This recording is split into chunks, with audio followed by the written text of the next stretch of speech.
Welcome, everyone, to an extraordinary podcast/live video streaming experience, presented by FentanylSolution.org in collaboration with the compassionate minds at the Fentanyl Solution Group.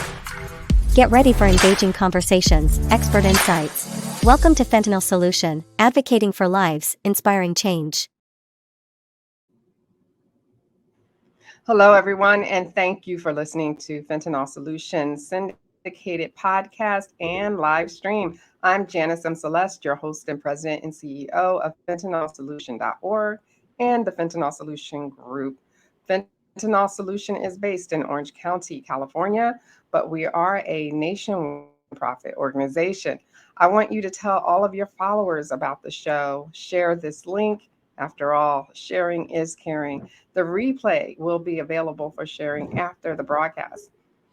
We are not live actually right now. We are going to be recording this as a pre-recorded episode since I will not be in town. So if you're watching this is pre-recorded. You are welcome to put your comments under the Facebook page where this video is airing, and we will address your comments later on at a different date. My guest today is one of our own, Arnel Dino. Hi, Arnel. Hi, Janice. Hey, everyone. Hi, Janice. Hi, everyone. Hey, we are so glad to have you. I see you. We are so glad to have you on the show. Arnel is the development officer for Fentanyl Solution Group, our 501c4 organization, and he has his own story to tell. Tell the audience about who you are in your career path, how you got here. Thank you, Jess. So I've been with Fentanyl Solution Group for about a month now, and I come from a perspective of since college, grew up here in Los Angeles and Orange County, went to school for political science, spent a lot of my time in school and college and high school volunteering for different organizations.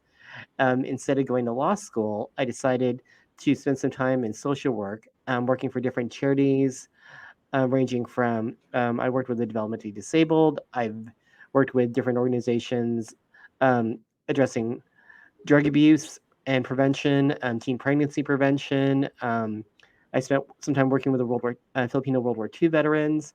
So my whole career path has always been about service, giving back, and making sure that I'm engaged in the community.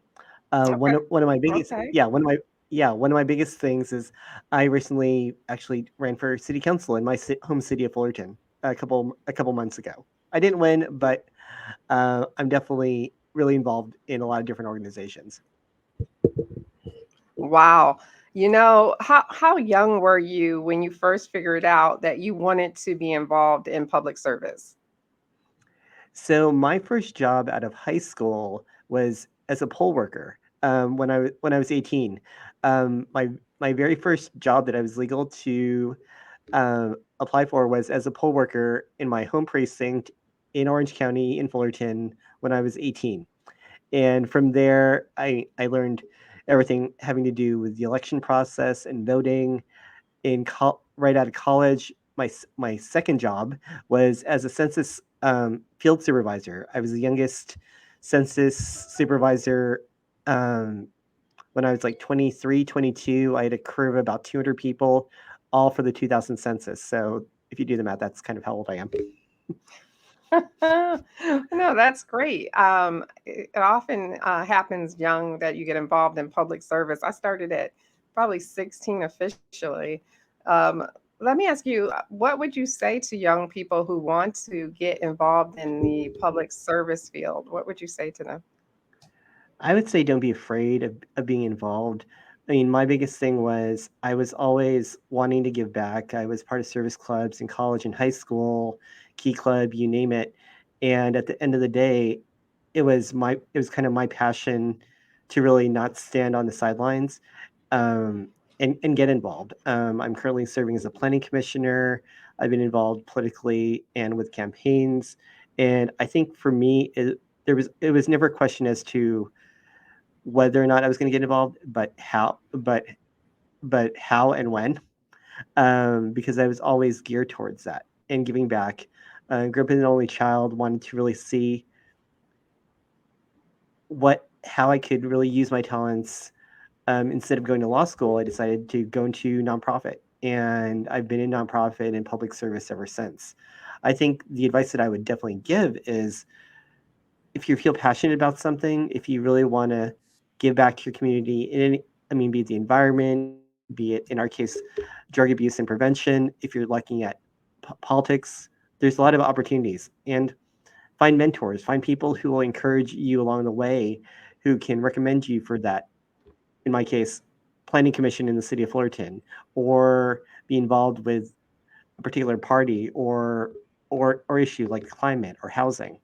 Because at the end of the day, it's kind of what you're interested in and what you feel passionate about, because you're going to be spending your time working on that issue, personally or professionally. Okay. Let me ask you about something you've learned about the fentanyl crisis, because now we're working deep in this whole fentanyl crisis and polling. Ironically, that's what you started with. But what is it that you didn't know about fentanyl before you started here? Like, what do you know now that you didn't know before? I think for me, it was the fact that it's not a Democrat or Republican issue, it's an everybody issue.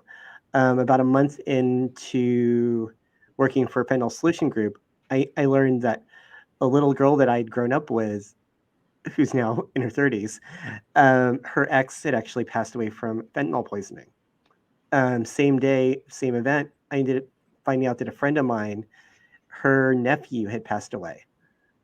In my city, there was also fentanyl poisoning of a young girl, and during my campaign, nobody in my city talked about it.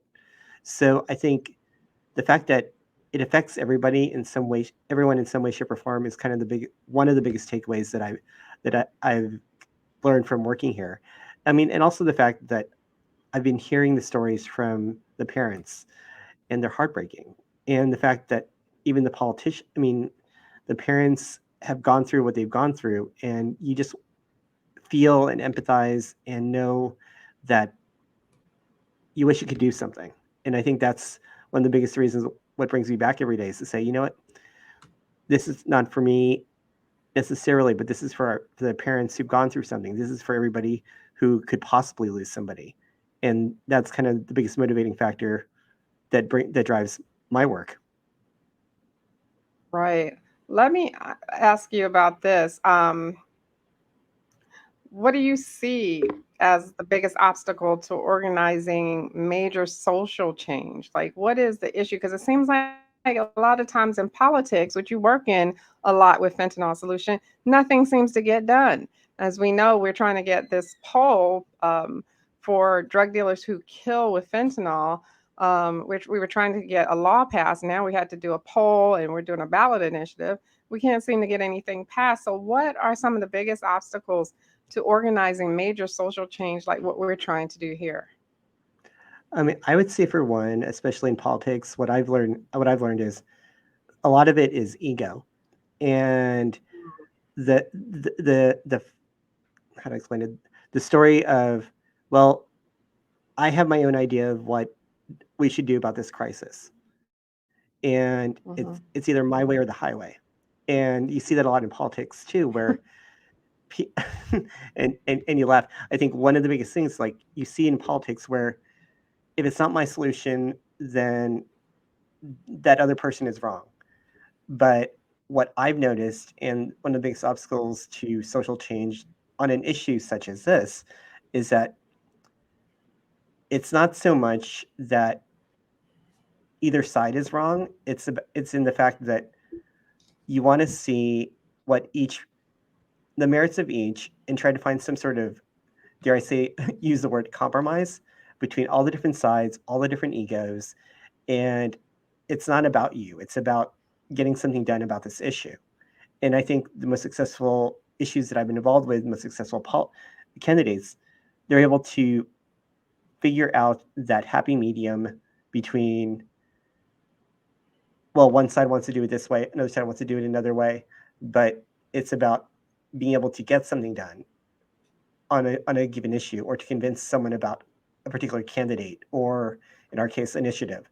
And that's, I think, one of the biggest challenges is letting go of yourself and saying, we want to get something done at the end of the day, and convincing people that we should be getting something done versus, well, if it's not my idea, then I'm not going to do anything about it, which in and of itself is wrong and one of the biggest challenges in politics. Right. And that's a shame because we need to be more aggressive with just trying to make our country um, compatible, or not compatible, but able to compete is what I'm trying to say with other countries. And in order to do that, we have to be able to pass different laws, and we should even model our country and our laws based on what is succeeding in other places. That's what we do in business. We use benchmarks, right? So, you know, if it's working somewhere else, it's likely to work here. And but we can't seem to get a lot done, unfortunately. Now, you don't have a personal story per se, like you don't have anyone in your family who has passed from fentanyl poisoning or fentanyl itself, but you're here, right? So I'm wondering what you can say to other people, like, even myself, who should get involved, even if they have no connection to fentanyl whatsoever. Why should other people who have not had anyone as a victim in their family who passed away from fentanyl get involved at this point? And I'll comment on that as well at the end, but go ahead. Sure. I think for me, not having had a personal story like some of the others who work with us, I think for me it's always been about being able to empathize and really sharing those stories and understanding that, again, going back to it's not a Republican or a Democrat issue.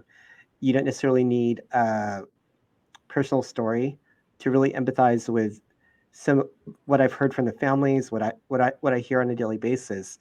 And once someone like myself who never had a personal connection, however, has known people, has gotten to know, the, empathize with their pain and what they've gone through, to hear some of our parents sharing to the legislature their stories and why these laws are so important. I mean, it's kind of what's driven me. And for someone who's not been intimately involved and doesn't do this work on a daily basis, it's more of, well,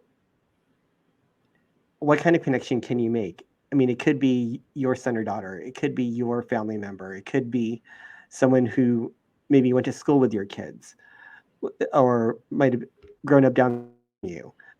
In my case, it was definitely, we had somebody in my city last year pass away. Didn't know her. She was a student who grew up in my neighborhood. And when I found this opportunity for a job, I said, you know what? Yeah, it's time. And I need to do something. If I couldn't get elected to council, I decided, you know what? This is a nonprofit that I can get behind and I can work for. And I didn't know the girl, but I heard her story, and there were literally like 2 or 3 deaths in my city in the course of a year, and nobody was talking about it.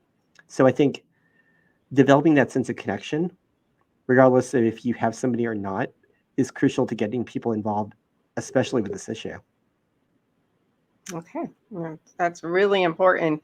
And I keep saying to people that by the end of the year, you're going to know someone affected by fentanyl or has lost someone from fentanyl. It's that out of control, whether you know it or not. And, um, don't wait until it hits you at home to do something about it. Now is the time.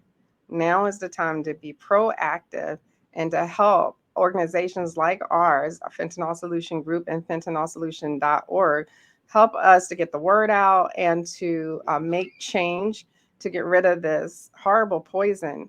Right now, you have fentanyl, you have carfentanil, you have analogs of fentanyl that are going around. We have now something called trank, xylazine, also known as the zombie drug that causes necrosis.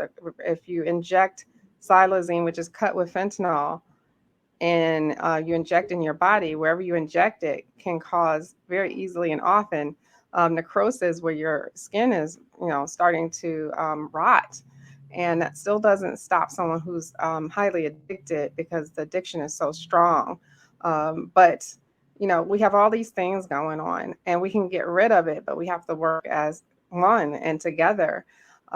So tell people with that in mind, what have you been working on at Fentanyl Solution Group since you've gotten here? Sure. One of the biggest things that I've been working on is primarily the awareness within some of our elected officials.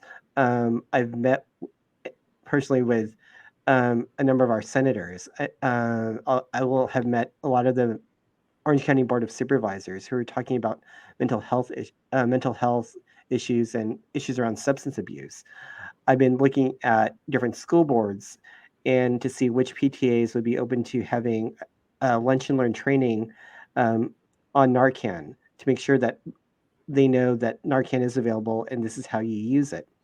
One of the biggest things is I've been having a lot of discussions with some of our elected leaders, like our attorney. I recently was talking with our attorney general's office to see what we can get done when it comes to addressing fentanyl on a statewide level. I've been talking to district attorneys. I've been talking to law enforcement, all of whom are in their own silos doing their own events, but at the same time, they don't know. It's almost sometimes there's so many different ideas that they don't know what each other is doing. I was recently talking to a city this a couple days ago, and they now want to do Narcan training, and they want to talk about how fentanyl or poison fentanyl has been even invading the senior space, where seniors who can afford their prescriptions are going down to Mexico, and they don't know what their drugs are being laced with, more often than not fentanyl. So that and the fact that we're working towards the ballot initiative, a ballot initiative, trying to figure out who can donate, who can support, who can really help move this issue forward on a statewide level and even on a national level, developing coalitions between some of these other groups and really trying to figure out who's working on what, how we can all connect these different organizations and then advocate on the statewide, local, and city level. Okay. Can you talk a little bit more about the ballot initiative and let the audience know what that's all about and how they can help out? Sure. So what I'm working on specifically is a ballot initiative to address the fentanyl crisis on a statewide level. Right now, the state legislature, specifically the Senate Assembly, the Assembly Public Safety Committee, wasn't able to pass many bills, both Republican and Democrat, at all in this most recent legislative session. So what we're working on is a ballot initiative um, to really see what can be done and what people want to get done as far as the fentanyl crisis is concerned. Um, we recently did a poll, and the overwhelming majority who participated in the poll said that they want something done. Now it's a matter of right now working on the legislation, trying to figure out what's going to go into it, and then obviously launching the initiative a little bit later this year and trying to get as much support as we can for it statewide. Okay. So we just put up on the screen for those who are listening to the podcast only, you can actually donate to the ballot initiative if you would like to see some laws passed that will help curb this fentanyl crisis. You can donate to help us with our ballot initiative, which is fentanylsolutiongroup.org/donate. So it's fentanylsolutiongroup.org/donate. We also will put up a QR code later on in the show before we close out, and you can scan it if you're watching the video, and it'll take you right to that page. The ballot initiative is really important because we might be the last man standing to make change in California. And we're looking at making this a model law that other states can use. We're not looking at having kids who are passing pills around arrested or anything like that, because we want to make sure that they understand that there's Good Samaritan laws that will protect them if they call for help when someone overdoses. We want them to do that. This is for drug dealers, literal dealers who are notorious in the neighborhoods, who are on Snapchat stalking children. We want to make sure we get those higher up ranking drug dealers. We don't want to put 16-year-olds in prison for passing around a pill. That's just not going to work. And I just want to say too, for those people who are listening, this is a bipartisan effort. You're going to read a lot of stuff in the papers saying this is a Republican effort. It is not a Republican effort. Tom Umberg is a Democrat. Cotty is a Democrat. Cotty Petrie Norris is a Democrat. We have, can you name some of the other Democrats, Arnel, who are involved in this initiative and care about getting rid of fentanyl and have written their own legislation that has been just dismissed by the Public Safety Council in California?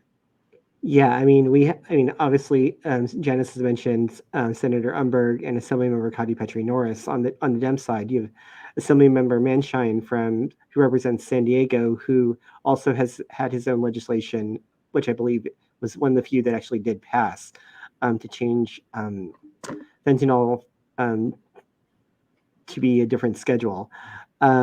You have a number of Orange County Democrats who all signed off on SB 44, which is Alexandra's law, sponsored by Senator Umberg, Senator Min, Senator Newman, Assemblymember Sharon Quirk Silva.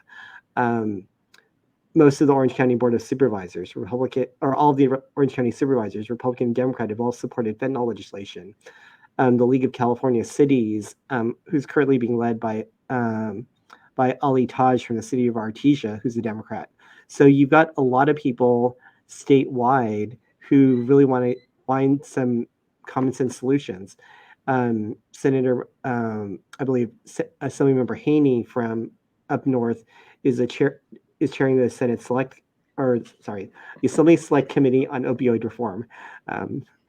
That's the long name, but he's a Democrat. So there's a lot of Republicans and Democrats who care very much about wanting to do something around fentanyl.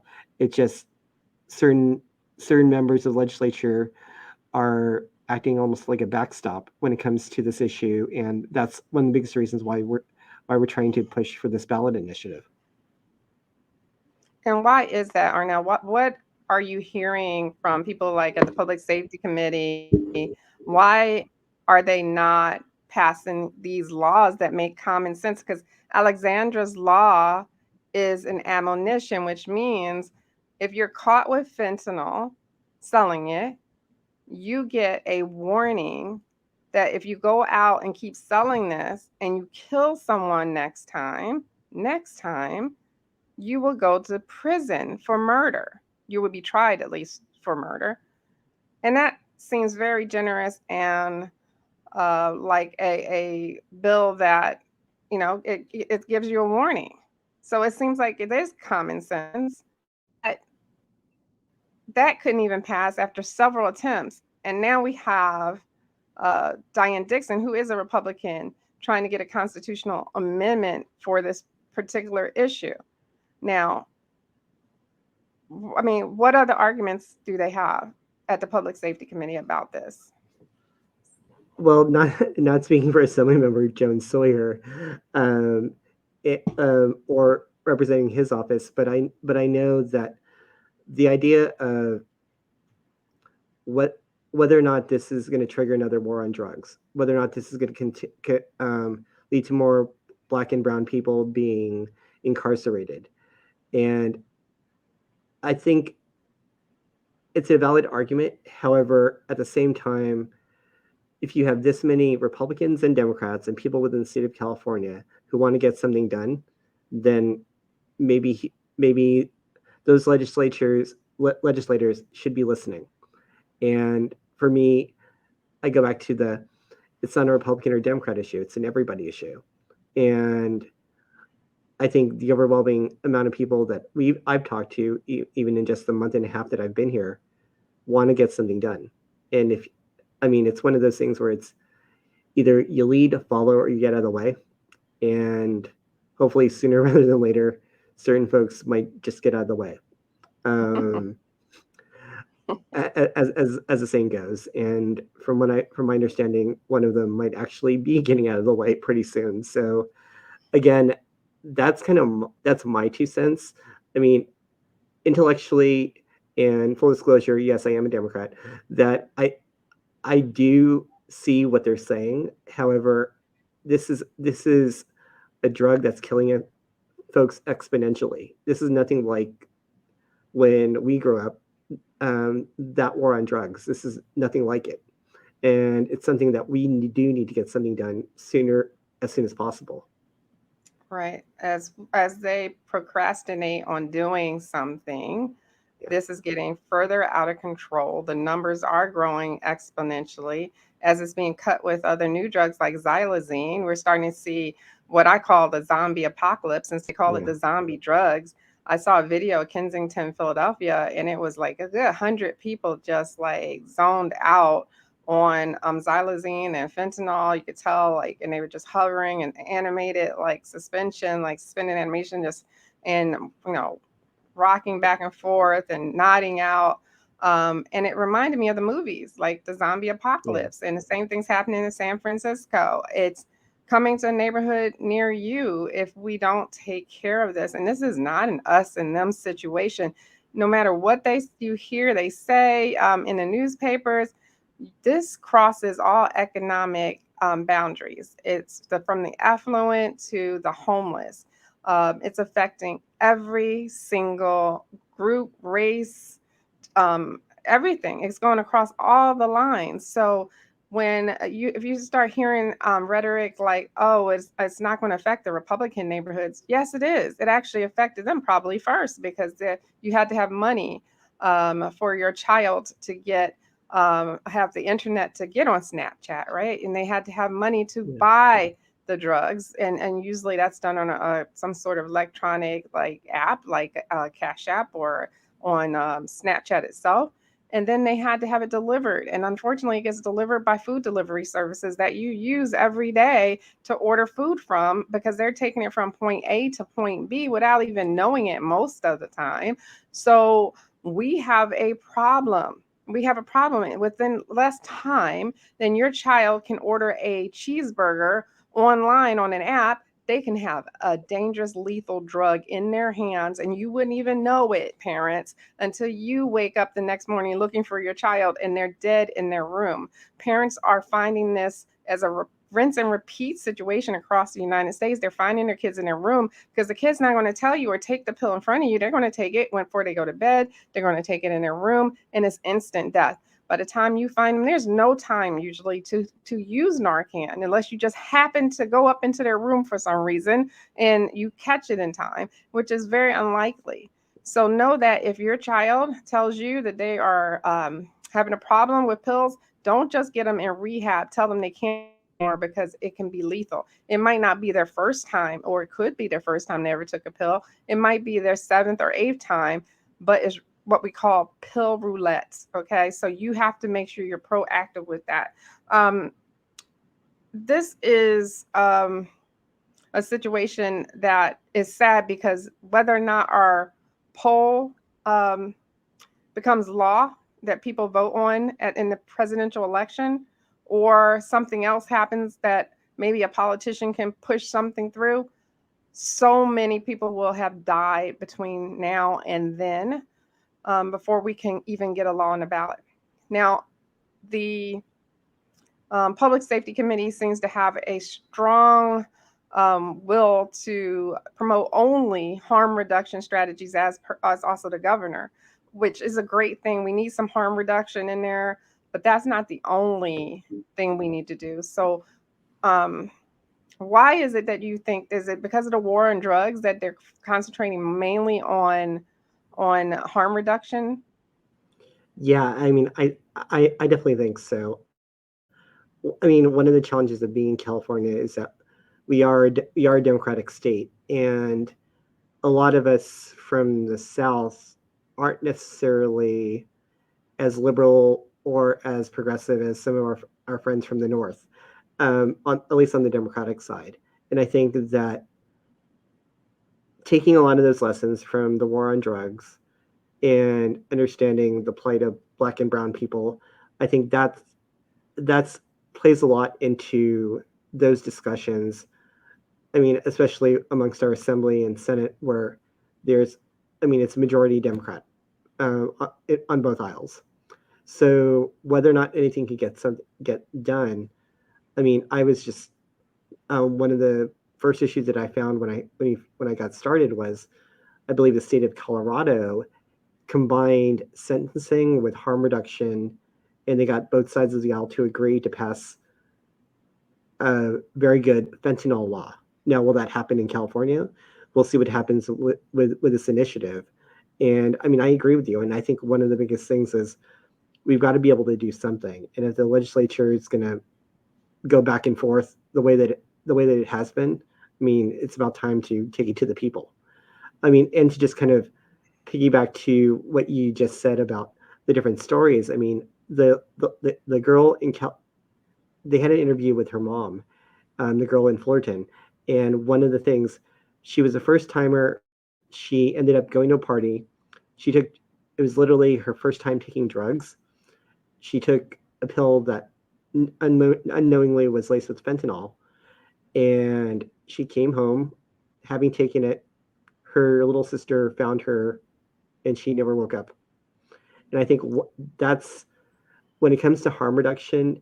I mean, no judgment around a user, but at the same time, we need to make sure that test strips are available. We need to make sure that they're aware of the telltale signs of what to look for if they choose to use.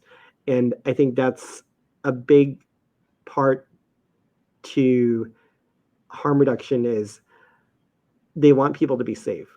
If they choose to use, so be it, but we want to make sure that they're testing, making sure that they're aware of what they're taking, because they don't know if they get a drug from a friend or someone who doesn't have a prescription, and you don't know where the friend got that from, then ultimately you should be testing. You should essentially know what you're taking if you choose to do it. Even And if you don't know where they got it from, yeah, yeah, or do know where they got yeah, it from, you still need to yeah, test. But here's the absolutely, yeah, thing: testing is tricky in itself because you have to dissolve the whole pill, and just because oh that yeah, pill's safe doesn't mean the rest of the pills are safe. yeah, You can't dissolve part of the pill because the fentanyl could be another part of the pill and not in that part. So it gets really, really tricky. I do want to say that why this is not the war on drugs. You mentioned that there's no time in history that we have ever had drug yeah, dealers killing exponentially like we have today. The yeah, numbers are doubling every year. It's totally out of control. I can't say that enough. In addition to that, when we had the war on drugs in the 80s and 90s, we did not have the internet like we have it today. The internet has made this into an entirely new monster. Now, here we are now talking a black and a brown person, right? And we've experienced the war on drugs. We lived through that time. I can tell you this is not the same thing during the war on drugs. They were arresting people just for having a little bit of drugs on them, personal use. They didn't matter. And they got the maximum thrown at them and filled up the prisons. Was that wrong? Absolutely. Do we want to see that happen again? No, we don't. But at the same time, here we are having murderers. Unlike the war on drugs, these people are killing people in droves. We're either going to fill up the prisons or we're going to fill up the graveyards. Right now, we don't have an option, and we're probably not even going to fill up the prisons because I think once you start arresting these people for killing people, which we didn't have to do before, there is no statistics on that. We didn't because we never had to do it before. There's nothing there. So yeah, once you start arresting people for murder, then they're going to think twice about selling this drug because we never had to arrest people during the war on drugs for murdering people in droves. It has just never happened before. So now we yeah, have to do something, right? yeah. I mean, it goes to, I think, one of the conversations we had with our district attorney earlier, when he was talking about, well, now that the locality of Orange County is going to use federal laws to prosecute traffickers because the federal laws are stricter than the ones even covering here California or even on the statewide level. And I think that's one of the biggest challenges that we're facing is trying to figure out between all the different municipalities and jurisdictions throughout the state what's the one or possibly multiple solutions that can be combined so that everyone is on the same page when it comes to the fentanyl crisis, because we all have our own ideas, but at the same time it shouldn't be that the Orange County District Attorney has to prosecute using a federal law a trafficker if they're caught. Yeah, absolutely. So we also have a white paper on our website, both fentanylsolutiongroup.org and fentanylsolution.org, about how this is not the war on drugs. It just is not. Yeah. And you're welcome to download that for your perusal. This is a multifaceted problem. If you focus only on one facet, like harm reduction, or even a couple of facets like education and harm reduction, you're going to win those battles, but you're going to lose the fentanyl war, because this is not a war on drugs. This is a war on fentanyl. And you're going to lose this war. This is a multifaceted problem. We have also a white paper on our website that you can download for free, saying that this is a multifaceted issue and some solutions, some practical, some not as practical as others, but mostly they're practical solutions that we can use right now to help this situation. Let me ask you, Arnel, from this podcast, if there's one thing that you want people to remember, what is it? I would I can't say hear you. take action, Arnel. find Okay. out. I would I hear say you now. figure out a way. Okay. I would say find out a way to take action. If it's sharing this podcast with a colleague, a friend, a family member, a child, a spouse, a coworker, please share this information. Help spread the word about what we're doing and what our goals are. And above all, I go back to take some action. If it's sharing it, great, thank you. Sign up for our mailing list, find out some more information, host us for lunch and learn, and really figure out ways that you can help, large or small. Donate to the initiative, donate to us, sign up to volunteer, and share these stories, because we need as much help as we can, and you don't even have to be in California. So That's right. I would say 2 words: just take action. Just take action. It's 3 words, but I'll take it. Just That's okay. okay, 3. That's okay. But again, that link to donate is fentanylsolutiongroup.org/donate. So you can go there and you can donate. The more you can donate, the more you can share, the more we can do. That's how it works. Arnel, tell people how they can contact you. You can reach me at our website for the C4, fentanylsolutiongroup.org, or you can email me directly at arnel@fentanylsolution.org. And I'd love to hear from you. Fantastic. Well, thank you, Arnel, for joining us today. Thank you, Janice. You're welcome. And I want to thank all of you for participating and listening to Fentanyl Solution. We will be live every Thursday at 2 p.m. Pacific time. Now, let me just say that, we're going to be away for 2 weeks, so you're going to get a pre-recorded version, which this one is as well. Don't forget, though, to follow us on Facebook, Instagram, Twitter, and we're at Fentanyl SOL, Fentanyl Soul, and our website is at fentanylsolution.org and fentanylsolutiongroup.org. Scan our QR code to donate, which helps us to keep spreading the word and awareness about the dangers of fentanyl. Be sure to leave a comment and rate our podcast. Until next time, remember, you are the solution. Take care.